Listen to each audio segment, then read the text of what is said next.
It's 9 a.m., August 27, 1896, and the British are about to start the shortest war in history. It would last only 38 minutes and end in an easy victory. But how did this war start, and what were the events that led up to it? And how did it end so quickly?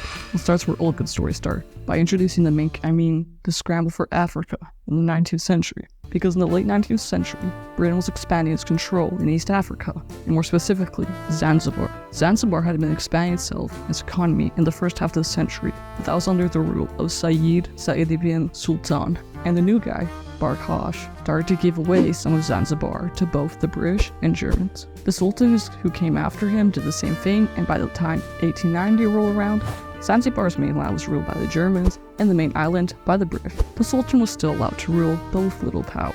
When the British took control of Zanzibar, they made it clear that two things had to change. First, slavery had to be abolished, and secondly, Zanzibar should create a primarily exporting economy. The Zanzibar merchants were not exactly happy about this economic policy, but what really angered them was the abolition of slavery. At the time, spice plantations were making them a lot of money, both because of the recent surge in value of spices and since slaves didn't have to be paid. The Sultan who was ruling at the time proceeded to die, and a new Sultan had to be appointed. Britain wanted to appoint Hamad ibn Fuwan, but Prince Khalid ibn Barkash, who thought he was the rightful successor to the throne, occupied the palace in response, claiming since he was son of the late Barkash, he was rightful heir to the throne. According to Zanzibar, succession laws of the throne was not inherited. The British convinced Khalid to stop his nonsenses, making Hamad the new sultan. However, Hamad had grown bitter of British control and gathered an army of 1,000 men. Conveniently for Khalid, Hamad suddenly died on August 25th, a little bit too conveniently in fact. That's besides the point. The point is that a struggle for power worked to gain like a stubborn little weed. The British wanted Hamad ibn Muhammad to become sultan because of his agreement to end slavery.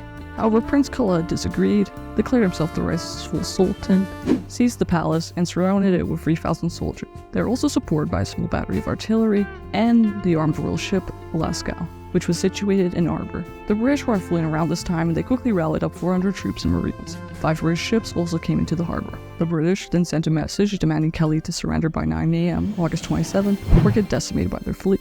Khalid refused, assuming that the British were fooling around. At 9 a.m., since the British weren't fooling around, HMS Raccoon, Fresh, and Sparrow were ordered to open fire. They opened fire 2 minutes later, and the royal palace was quickly engulfed in flames. At 1905, the Lascaux fired back with the weapons that ironically had been gifted by Queen Victoria. The return fire from the British ships sank it before it could fire any more rounds, and only 48 minutes later, the bombardment stopped. Khalid's army had suffered 500 casualties, but on the British side of things, only 1 soldier was seriously wounded. The British held the outskirts of the city, waiting for Khalid's surrender. Khalid, most likely not super excited by this development, had escaped to the German-controlled part of Zanzibar at 9:35. Later that afternoon, Hamad was named Sultan and quickly agreed to end slavery, which proved to be a slow task.